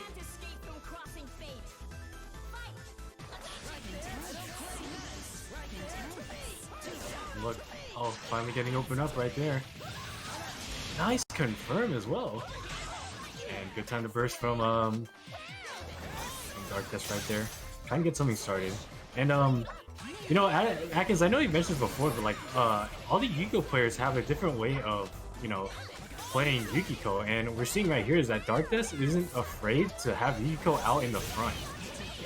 Yes, he's really confident in his Yukiko play, and he makes this character look broken. Like, it's just like, look at everything that he's doing right now. There's so much on the screen. It seems like, you know, RettCacti can't move. Like, all of his options are just limited. There's fan pressure. What are you gonna do? Miragi's on deck. Oh my god. God, he even got a DP out of him. Yeah, but RettCacti trying to get something started, but hit. All right. I think this could be a dead Hilda as long as this combo isn't dropped. Oh, okay. All right. I was a little scared on how that went. Yeah, wanted to make sure it was sealed with the Adachi super for damage, and definitely have Adachi in as a character. Good Miragi there from Darkdes. DP. Oh, Miragi's like a punish. You know, at least hit Adachi.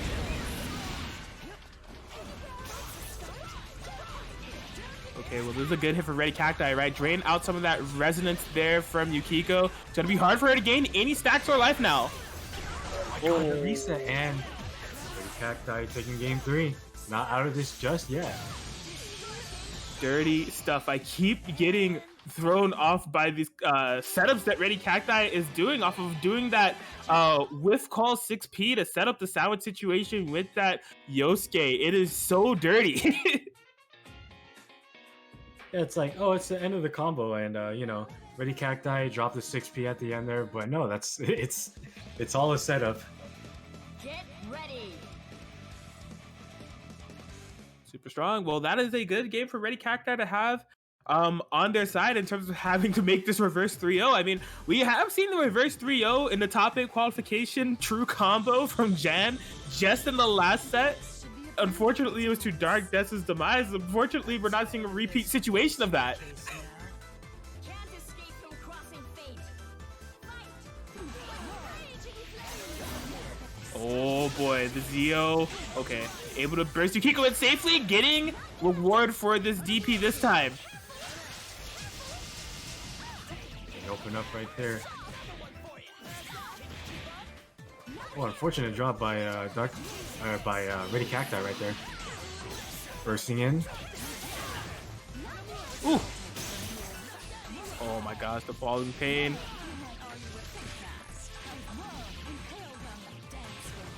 Okay, corner positioning. Yeah, Darkdes playing on the offensive. What a jump B call out. You can't escape from this corner. This is your new home. No super. I am a little bit surprised, but this is still a fantastic burst bait here for Darkdes. Yeah, one of the interesting things too about the way Darkdes plays Yukiko is that they're more content with just like getting health back rather than trying to get stacks instead. Yeah, as we're seeing, you know, Yukiko is looking to go back to about 80% health. Okay, crossed up right there. Reverse 2B, Yosuke confirmed. Yeah, not getting too much out of that cross combo activation there, but still bringing in the Yukiko, and it's still on RettCacti to try to kind of get out of this pacing of the gameplay. Darkdes is setting up. Oh no! Thankfully that wasn't a combo, but oh my god! Down. Perfectly timed GP, the 5A anti-air on Yosuke! I don't care what anybody says, that 5A is an anti-air. And we just saw it right there. Oh, and yeah, catching out early, and that'll be a dead Yukiko. Man, Des making such a clutch play, but unfortunately could not play with the solo Yukiko for long to allow Hilda to heal. She is stuck to her lonesome here in level 4 Resonance, activating it straight into a BZO. Yeah, this is definitely doable for Darkdes, but just trying to get started. Gets clipped with the overhead. It's an even game now. Oh man. And he activates the Resonance in mid-air. Woo. Oh, he's just running under. It's insane. Aren't you mixing yourself up? He's just ready. Able to get the free activation here. Rampage time is back. William build up the bar. Yeah, just got it. Wait, no, he didn't go to but the overhead. Darkdes moving into top 8, taking a 3-1 over RettCacti. Oh. What an insane set there from Darkdes and RettCacti, as yeah, Darkdes moves on to secure that last top 8 spot, and it is solidified, y'all. Again, just to run down, Razzo versus Puns on that winner side, True Care versus Jan, and in the loser side we have Mop versus Darkdes and Lotad versus Shurzul here at Battle City 2020.